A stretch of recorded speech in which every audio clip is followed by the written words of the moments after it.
Aujourd'hui, ce que j'aimerais essayer de faire, mes amis, c'est nous aider à construire encore une fois de plus des remparts sains où on se dit de la bonne manière quelles sont les habitudes, les façons d'être que l'on peut placer autour de soi pour que lorsque le diable vient nous attaquer, il le trouve de l'opposition, une résistance.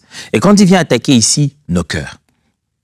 Quand l'ennemi en veut à nos cœurs, quand il veut atteindre nos cœurs, n'oubliez pas, nos cœurs, la source de tout ce qui fait notre vie. Ce qui signifie que l'ennemi a besoin d'atteindre ça.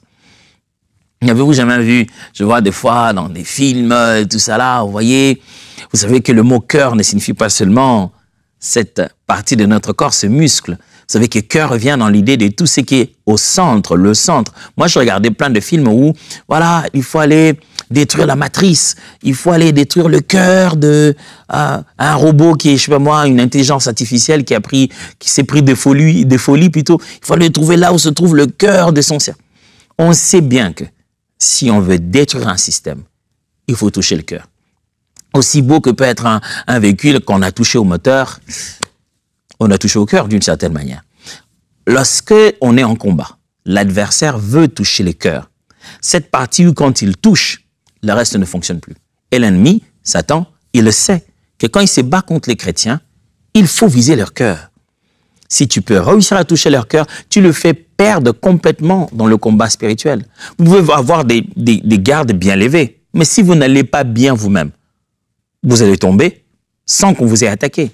Alors l'ennemi, s'il peut toucher à ce centre qui nous fait vivre, s'il touche là, il a touché au reste de notre vie. C'est comme s'il allait empoisonner la source. Ça va couler dans le reste de nos actes. Si nos cœurs sont entre ses mains, ça veut dire tous les autres aspects de notre vie seront influencés par cette façon de voir que l'ennemi aura placé autour de nous.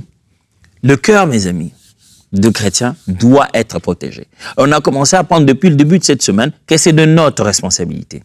Il y a des choses que nous devons apprendre à faire et on a bien appris, par exemple, que quand on se met dans la prière et on se met loin de tout ceci, c'est comme ça que l'Éternel gardera notre cœur en Jésus-Christ. Donc, à l'initiative, c'est nous qui sommes en train de faire quelque chose. Dieu nous a donné la responsabilité et dit, garde ton cœur.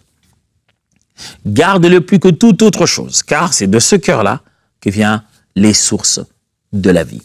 Alors, lorsque l'adversaire, c'est Satan, il m'est tarde un jour, je le sais très bientôt avant la fin de cette année, par la grâce de Dieu, de pouvoir aborder le sujet du combat spirituel. C'est un merveilleux, vaste, profond sujet. Mais aujourd'hui, c'est pas vraiment de ça que je vais parler. Donc, je vais pas vous parler des armes du diable, je vais pas vous parler des envoûtements, des trucs comme ça, des termes qui font peur des fois. Mais en fait, ce que je me vous parler ici, c'est de comment, lorsque les attaques viennent du diable, quels que soient les genres d'attaques, on va pas faire des stratégies basées sur le type d'attaque. Mais de façon générale, quand l'adversaire de l'autre côté, quand celui qui essaye de pénétrer le système, c'est Satan, comment on se barricade? Quand le hacker de notre cœur, c'est l'ennemi, comment on se barricade? Quand de l'autre côté, quelqu'un entre des codes et il veut prendre le contrôle de notre cœur, et c'est qui les hackers? C'est Satan. Comment on se place des pare-feux pour pouvoir se protéger? Je pense que ces termes-là, ce langage-là a été utile pour tout ce que c'est en informatique, certainement. Comment, quand c'est l'ennemi qui veut entrer, quand on sait que c'est Satan, quel type de barrage, de barrières, quel type d'accès, je veux dire des mots de passe, on multiplie. Quel est le système de protection qu'on peut avoir dans notre cœur quand l'initiative de venir envahir vient de l'ennemi? Premièrement, bien sûr, c'est tellement évident, n'est-ce pas? C'est ce que, frère, vous soyez capable de revêtir la mienne. C'est-à-dire l'armure de Dieu. Rêvez l'armure, mon frère. Rêvez l'armure, ma sœur. C'est ça le premier conseil que je puisse te donner. La première des choses dans cet enseignement. Rêvez l'armure de Dieu. Encore aujourd'hui, je donne beaucoup d'exemples de cinéma. Vous savez, il y a toujours dans des films comme ça, des occasions, vous avez l'impression qu'un acteur est mort, on l'a tiré de loin, il était là par terre, et puis vous avez dit, ah, mais franchement, c'était un personnage que j'aimais bien, comment il est mort. Et au bout d'un moment, on vient vous montrer qu'il n'était pas mort parce qu'il avait un gilet pare-balles. Vous avez déjà vu ça, n'est-ce pas? Vous vous rendez compte, ah, il n'était pas mort, il avait un gilet pare-balles. Nous, chrétiens, nous avons tendance à beaucoup penser aux instruments et aux moyens que nous avons de nuire ou d'offenser. Le nom de Jésus, la puissance de ceci, cela. Mais lorsque la Bible nous parle dans le combat que nous menons, la Bible, elle, met un plus grand accent sur nos gilets pare-balles. Ouais, sur l'armure que nous devons revêtir avant de parler des larmes que nous devons utiliser. Dans cette guerre avec l'ennemi, 90% d'efforts doivent être fournis pour l'armure à revêtir. Seulement 10% sont fournis pour l'arme avec laquelle attaquer. L'armure à revêtir, Paul l'enseigne dans Éphésiens chapitre 6, à partir du verset 11. Je vais juste vous lire le verset 11 et puis je lirai tout à l'heure aussi le verset 16. Éphésiens chapitre 6, verset 11.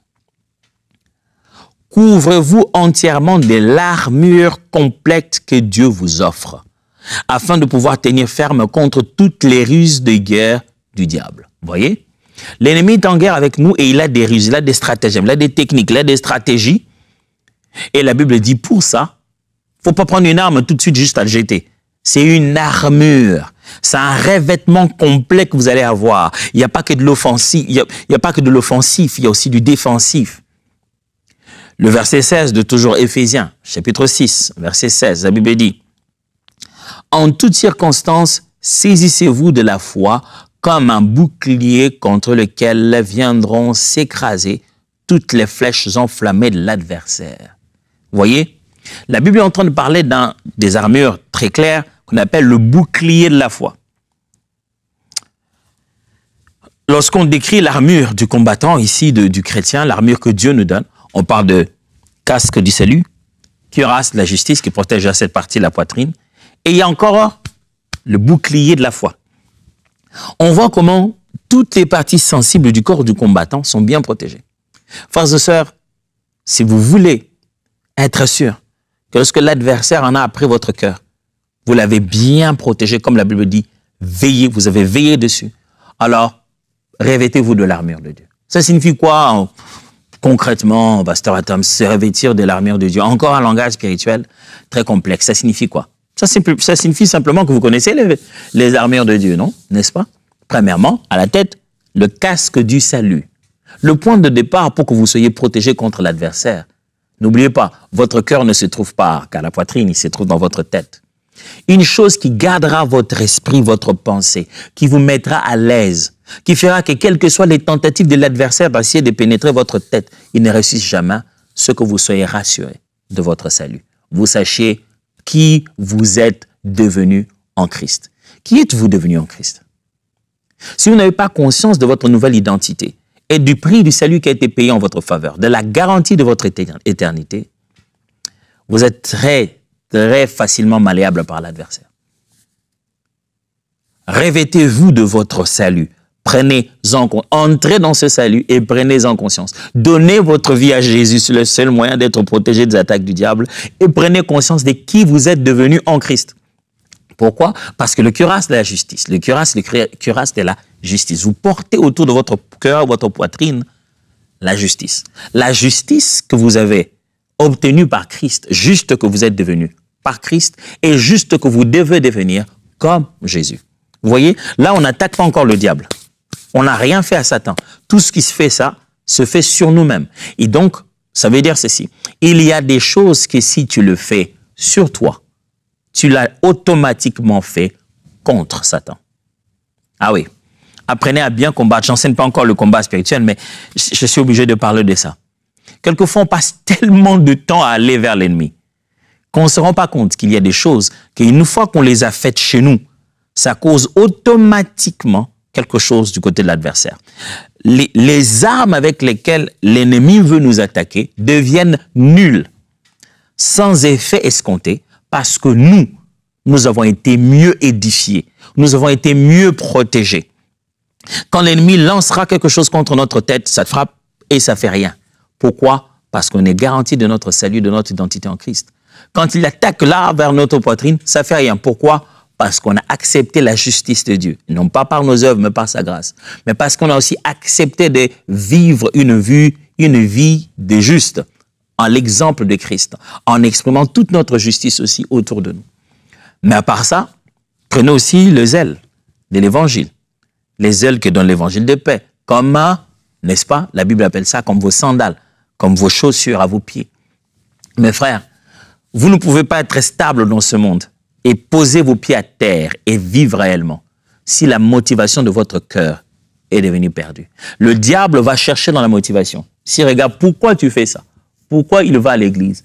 Pourquoi elle prie? Le pourquoi est le seul moyen qui te permet d'avoir racine.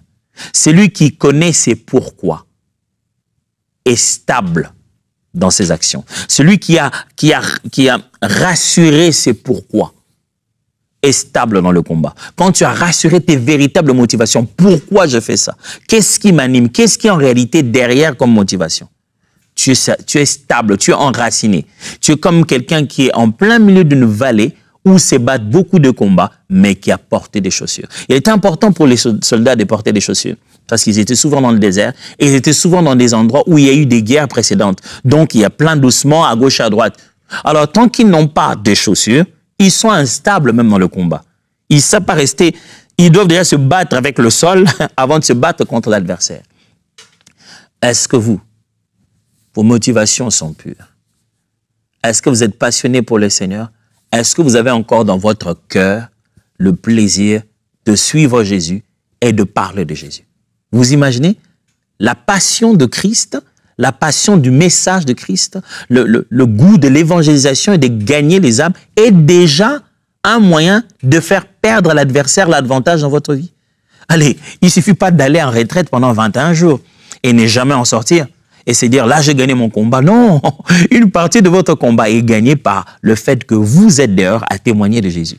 Au lieu de travail, à parler de ce que vous êtes devenu chrétien, à partager aux autres votre joie. À ne pas gagner des âmes pour être béni. Ah, moi, j'ai gagné quelques âmes, le Seigneur me bénira. Non, parce que je suis passionné de Christ, j'ai de l'amour pour le Seigneur. Le pourquoi. Le diable, quand il veut vous attaquer, il va bien analyser votre motivation. Quel est le zèle qui l'anime? Dès que, aïe, aïe, aïe, aïe, j'y vois, derrière, il y a de l'argent. Tu es devenu complètement fragile dans le combat. Alors, tu veux résister aux attaques de l'ennemi qui ne touchent pas ton cœur. Vérifie à l'intérieur. Tu le fais pourquoi? Mais il n'y a pas que casque, il n'y a pas que cuirasse, il n'y a pas que chaussures. La Bible parle de ceinture de la vérité. La ceinture était très importante. C'est elle qui permettait de tenir les habits, mais aussi de porter la cuirasse. Et quand vous n'avez pas de ceinture, bah vous n'avez pas de support pour la cuirasse. La vérité comme ceinture. À nos reins. Waouh! Les reins étaient quand même un endroit assez important à protéger pour un combattant. Celui qui dit la vérité, qui vit dans la vérité, selon la parole de Dieu, qui veut que sa vie soit conforme à ce qui est écrit, c'est déjà positionné au-dessus de l'adversaire. Mais vivre dans la vérité, c'est bâtir un rempart contre les attaques du diable. Parce que l'ennemi sera toujours dans le mensonge. Il sera toujours dans l'à peu près. Il donnera toujours l'impression que c'est vrai pendant que ce n'est pas. Vis ta vie dans la vérité. Tu as déjà gagné une grosse guerre de combat spirituel. Oh, tu pourrais ne pas savoir qui est derrière, qui t'attaque. Mais si tu vis ta vie dans la vérité, dans ce qui est écrit, tu dis les choses telles qu'elles sont. Tu fais de ton mieux de t'éloigner du mensonge. Tu vis dans la vérité de la parole parce que c'est telle qui est la vérité. Eh bien, tu as déjà bâti des remparts dans ton cœur.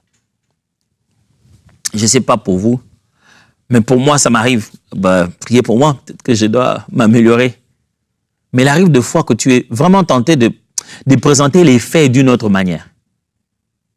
Je dis, bon, est-ce que je dois ajouter un peu plus de détails?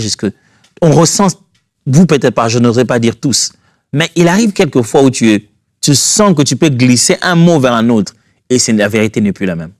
Et toi-même, tu te dis, oh, la façon dont je racontais ça ne fait pas justice à la vérité. Et tu es obligé de dire, non, là, je pense que je dois pas dire plus.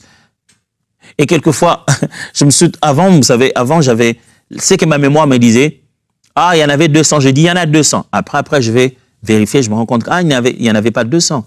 C'était à peine 80. Mais moi, j'avais vu que c'était beaucoup. Alors, je me suis dit 200. Avec le temps, j'ai commencé à me dire, attends, est-ce que tu n'es pas en train de mentir, là?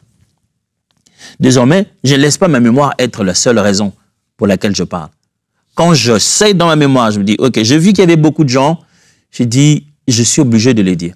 Vraiment, moins que ma mémoire me trompe, j'ai eu l'impression qu'il y en avait 200. Ben, peut-être qu'il y en avait moins. Je préfère être juste et ne pas m'asseoir un moment et faire un débat avec l'ennemi dans le cœur. Tu es sûr qu'il y en avait 200. Regarde bien, il n'y en avait que 80. Tu vois, tu as menti. Le diable, quand il sait que tu as quelque chose de lui en toi, il sait combien fragile tu deviens. La Bible déclare, Jésus-Christ dit, le prince de ce monde arrive et il n'y a rien de lui en moi. Alors, quand je dis rêver l'armure, c'est de ça que je suis en train de parler. Mais aussi, cuirasse, plutôt bouclier de la foi. La Bible dit contre lequel viennent s'échouer tous les traits enflammés de l'ennemi. C'est-à-dire, il y a des attaques, le diable, il jette, il envoie. Mais garder confiance en Dieu te permet de résister aux attaques de l'ennemi. Tu veux protéger ton cœur contre les attaques de l'ennemi, l'ennemi fera de tout son mieux pour te faire perdre confiance à Dieu. Il le rendra rationnel quand c'est spirituel. Il te fera douter à un moment où tu t'y attends le moins. Mais garde ta confiance et ta foi en Dieu. C'est ce qui sera pour toi la force qui te fera résister contre les attaques de l'ennemi. Ce seul premier point aurait pu suffire pour toute la journée d'aujourd'hui. Parce que le fait de regarder ces points-là en détail, de se revêtir de l'armure de Dieu, c'est ça notre meilleure façon de nous protéger contre l'ennemi. Bien sûr, il y a l'épée de l'esprit qui est beaucoup plus offensive. Mais ici, j'essaie d'étudier plutôt comment on se protège, pas comment on attaque. Comment on se protège. J'ai parlé de salut, j'ai parlé de justice, j'ai parlé de chaussures de la vérité, les ailes de l'évangile, de la cuirasse, de la ceinture de la vérité. Et je parlais de l'épée, plutôt du bouclier de la foi. Mais la deuxième chose que l'on peut faire, que doit faire un enfant de Dieu, quand il veut se protéger contre les attaques de Satan. Deuxièmement, c'est que mon frère, tu dois résister au diable avec foi. Maintenant, on va dans l'offensive. Ce n'est pas l'offensive à 100%. Quand vous regardez la guerre que Jésus-Christ a avec Satan, le combat dans le désert, vous voyez très bien que c'est l'ennemi qui commence. Boum, boum, boum. Mais vous voyez très bien que Jésus-Christ ne fait pas qu'esquiver. Il ne fait pas que battre en retraite. Il résiste. Donc il trouve non seulement le moyen de contrer, mais le moyen de repousser l'ennemi. Du coup, le diable vient. Si tu es le Fils de Dieu, transforme ceci en pain. Tout de suite, non, Jésus n'esquive pas le débat. Il ne dit pas, non, moi je ne suis pas venu pour ça. Non, il dit, l'homme ne veut pas de pain seulement. On reste dans l'affaire de pain, mais je vais te montrer où se trouve réellement la vraie place du pain. L'homme ne veut pas de pain seulement, mais toute parole qui vient de la bouche de Dieu. C'est ce qu'on appelle résister. C'est-à-dire que le contexte a été créé, quelquefois on ne sait pas fuir. C'est pourquoi on ne résiste pas à l'impudicité. Vous voyez, on fuit l'impudicité. Mais là, aux attaques du diable, on résiste. C'est-à-dire que tu es dans le contexte qu'il est venu imposer, mais c'est à l'intérieur de ce contexte que tu trouves les clés de la parole de Dieu pour en sortir. Résister au diable avec foi et fermeté. Mon frère, résiste. Ma sœur, résiste. Jacques chapitre 4, verset 7 dit, « Soumettez-vous donc à Dieu et résistez au diable et il fuira loin de vous. » Soumettez-vous donc à Dieu. Placez-vous sous sa main puissante. Alors, la suite. Dans ce texte, dans l'original, il y a la relation de cause à effet. En français, vous ne le voyez pas très bien, mais dans le grec, il y a la relation de cause à effet. C'est-à-dire, soumettez-vous donc à Dieu, résistez au diable, il fuira loin de vous. Ça veut dire, soumettez-vous donc à Dieu, alors vous pourrez résister au diable, il fuira loin de vous. Ou alors, on peut dire encore, résistez au diable, il fuira loin de vous, puisque vous vous serez soumis à Dieu. Donc, le fait de se soumettre à Dieu a directement de l'effet sur ta capacité à résister au diable. Résister au diable avec foi, ça signifie se soumettre à Dieu en même temps. Ça signifie suivre ce que le Seigneur veut de toi. 1 Pierre, chapitre 5, versets 8 à 9. 1 Pierre, chapitre 5, versets 8 à 9. Ne vous laissez pas distraire. Soyez vigilants. Votre adversaire, le diable, rôde autour de vous comme un lion rugissant. Il cherche quelqu'un qui se laissera dévorer. J'aime cette version. Louis II dit, il cherche qui dévore. Mais Parole vivante dit, il cherche qui se laissera dévorer. C'est-à-dire, si tu n'es pas vigilant, tu te laisseras toi-même dévorer. Opposez-vous à lui avec une foi inébranlable. Vous savez que vos frères dispersés à travers le monde passent par les mêmes épreuves. Vous n'êtes pas le seul. La Bible reconnaît que cette épreuve existe. Il faudra résister au diable avec une foi inébranlable. Tes convictions doivent être des convictions intérieures, implicites, à l'intérieur de toi. Tu dois croire en Jésus réellement, quelles que soient les circonstances. Tu dois croire aux promesses de Dieu réellement. Ça doit être des vraies convictions dans le cœur, de sorte que même quand le diable te dit « Ah, ce que le Seigneur a-t-il réellement dit ?» tu sois capable de répondre par « Oui, il l'avait dit ». Tu dois être convaincu à l'intérieur de toi, avoir confiance totale en Dieu et confiance totale aux armes et aux choses que Dieu a mis entre tes mains. Le diable, comme un chien, sait reconnaître celui qui a peur. Vous avez jamais trouvé ça bizarre? Les chiens, un animal, tu te dis, c'est un animal, il n'a pas le même degré d'intelligence. Mais là, ce degré de perception, où quand tu as peur, sans que tu l'aies dit, même sans que tu n'aies dit mot, le chien ressent, reconnaît la peur.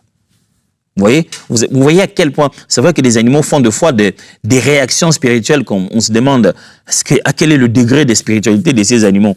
Des fois, vous voyez qu'un chien crie parce qu'il y a un esprit ou un animal réagit, tout ça. Et le chien a la capacité de ressentir cette chose qui n'est pas physique, qui a un état d'âme, un état d'esprit. Quand il y a peur, il sait ressentir que cette personne a peur. Et le diable sait ça aussi. Il ressent que celui-ci n'a pas de foi. Même quand tu auras changé d'approche dans la manière de prononcer le mot au nom de Jésus, si c'est sans foi, si c'est sans confiance en Dieu, si c'est sans conscience de la spiritualité, le diable le sait. Le diable sait qui est en train de faire la récitade et qui est en train de croire réellement à ce qu'il est en train de croire.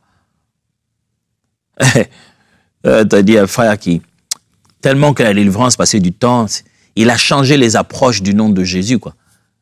C'est l'histoire qu'un prédicateur racontait. Il dit, même s'il change des approches des noms de Jésus, il dit, au nom de Jésus-Christ, au nom de Jésus, au nom puissant de Jésus-Christ de Nazareth, au nom tout puissant de Jésus-Christ, au nom de Jésus. Il a changé les façons de le prononcer, mais est-ce que il y a la foi dans le cœur? Est-ce qu'il y a une relation entre toi et Jésus? Une des choses qui nous donne la capacité de résister fermement à l'ennemi, c'est notre confiance que nous avons en Dieu. Troisièmement, veille sur tes pensées, mon ami. Veille sur tes pensées, ma sœur. Veille sur tes pensées. Tu vas garder ton cœur à l'abri des attaques du diable. Tu te revêts de l'armure. Tu le résistes avec foi. Tu veilles sur tes pensées. Ah, il y a une grosse guerre. Je vous avais dit que le seul premier point suffisait déjà pour dire tout ce qu'il y a à dire. Je suis juste en train de mettre encore de l'emphase sur ces aspects. Veille sur tes pensées. C'est presque ce que je vous ai dit quand je parlais du fait de mettre le casque de salut. 2 Corinthiens, chapitre 10, versets 4 à 5. 2 Corinthiens, chapitre 10, versets 4 à 5. Nos armes de guerre ne sont pas simplement humaines. Elles tiennent leur puissance de Dieu. Il les rend capables de détruire les bastions dans lesquels les hommes se barricadent contre lui. Oui, nous renversons les raisonnements et les arguments sophistiqués qui se dressent prétentieusement en rempart contre la véritable connaissance de Dieu. Faisant prisonnière toute pensée rebelle, nous l'amenons à l'obéissance au Christ et à reconnaître son autorité. Paul est en train de parler du fait que l'évangile, la prédication de l'évangile a pour but de faire une grosse guerre avec les pensées des gens et les raisonnements sophistiqués qui les éloignent de Dieu et qui créent une sorte de bastillon, une sorte de forteresse, comme dit Louis II. Et il dit, nous renversons maintenant les forteresses à travers la parole de Dieu. Ces forteresses sont quoi? Sont des raisonnements et des pensées qui gardent les gens captifs. Et souvenez-vous, les pensées peuvent devenir source de prison. Philippiens chapitre 4, verset 8. Philippiens 4, 8.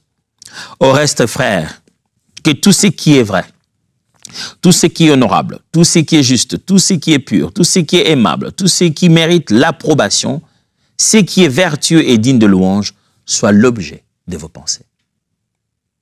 D'un côté, le monde est emprisonné dans ses pensées sophistiquées. De l'autre côté, Paul insiste aux Philippiens que ne mettez pas n'importe quoi dans vos pensées. C'est que ça soit seulement des choses qui sont bonnes, aimables et tout ça. C'est pour démontrer combien la pensée, justement, cette partie qu'il dit dans nos pensées, c'est aussi la même expression que la Bible dit dans nos cœurs. Vous ne pouvez pas mettre n'importe quoi à l'intérieur. Veillez sur vos pensées. Parce que vos pensées ne sont pas que là, dans votre tête.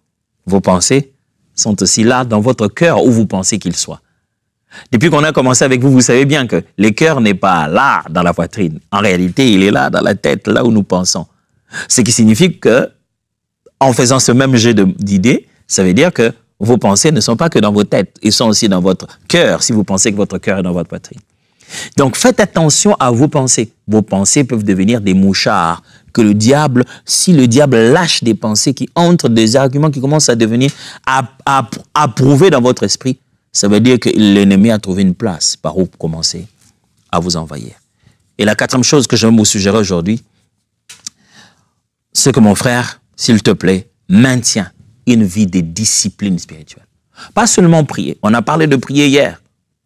Mais avoir des disciplines spirituelles, telles que veiller, telles que jeûner. Il m'est tard de commencer une série qui parlera essentiellement du jeûne. Comment on jeûne, qu'est-ce qu'on jeûne physiquement, spirituellement, mentalement. On sera en détail. Mais ici, apprenez à faire des exercices spirituels. La Bible montre quelque chose de très intéressant. On ne va pas lire ça aujourd'hui. Mais Jésus, quand il explique aux disciples pourquoi ils n'ont pas été capables de pouvoir repousser un genre d'esprit, il leur a dit que pour que vous puissiez être capable de repousser cet esprit-là, votre vie devait être une vie de jeûne et prière. C'est-à-dire une vie de discipline spirituelle vous met en meilleur état d'exprimer plus d'autorité. Je ne sais pas si vous voyez ça. Ça signifie que vous pouvez manifester plus d'autorité, donc être capable de pouvoir repousser un esprit d'un autre rang parce que vous avez une vie de jeûne et de prière. Une vie de jeûne et de prière, de discipline spirituelle. Veiller, jeûner, prier. Pas seulement prier au quotidien, mais y ajouter l'exercice spirituel. Ces exercices qui réduisent à notre chair, à notre corps, ses envies, ses besoins, ses désirs, et maximisent le temps dans la présence de Dieu. Ça bâtit notre homme intérieur et ça nous permet à notre cœur de résister aux attaques du diable. Matthieu 26, 41 dit, « Veillez et priez pour que vous ne cédiez pas à la tentation. Certes, l'esprit est plein de bonne volonté, mais la nature humaine est faible et le corps a ses défaillances. Veillez et priez. » Éphésiens 6, 18 dit, « Faites en tout temps par l'esprit toutes sortes de prières et de supplications. » Est-ce que votre cœur est en proie actuellement à l'ennemi? Est-ce que vous avez l'impression que vos remparts ont été détruits, que le diable a trouvé un moyen? Aujourd'hui, ce qui se passe dans votre cœur, vous êtes perturbé, complètement perturbé. Vous dites, oh, quand est-ce que j'ai laissé le diable venir faire ça dans ma vie? Laissez-moi prier avec vous. Père éternel, je te prie. Saint-Esprit de Dieu, je t'en supplie. Fais tomber les écailles des yeux de ma sœur et de mon frère. Il y a des choses, des mensonges auxquels il a déjà adhéré, il a cru. Le diable a menti d'une manière ou d'une autre, dans une situation de la famille, dans une situation de l'église. Il a accepté un mensonge qu'il n'a jamais appelé mensonge, qu'il ne savait pas. Or, c'était la stratégie de l'ennemi de pouvoir pourrir, abîmer, détruire son cœur. Il sait que s'il a son cœur, toute sa vie serait comme un cheval sous des ailleurs qui ne verrait qu'une seule direction. Il sait que s'il pouvait polluer un peu son cœur dans un aspect ou un autre, tous les restes ne vaudraient plus rien, ne signifieraient plus rien. Pendant que tout le jour, il a les poings bien levés à se battre spirituellement, à chasser des démons. Or, son cœur a déjà été envahi. Aujourd'hui, je prie que ta lumière vienne et que là où l'ennemi se cache, il soit dévoilé au nom de Jésus. Père, redonne-nous l'autorité, la place. Nous voulons regagner, reprendre toute autorité à l'intérieur de nos cœurs. Oh Seigneur, je prie, plus que jamais, chacun de nous qui a suivi cette émission prenne conscience de combien importante est l'armure de Dieu. Et qu'avant de tenter de vouloir attaquer, on doit être très bien rassuré de comment on est protégé et user de nos capacités de protection. À toi toute la gloire. Au nom de Jésus. Amen. Alors, voyons-nous demain pour continuer ça. Dieu vous bénisse.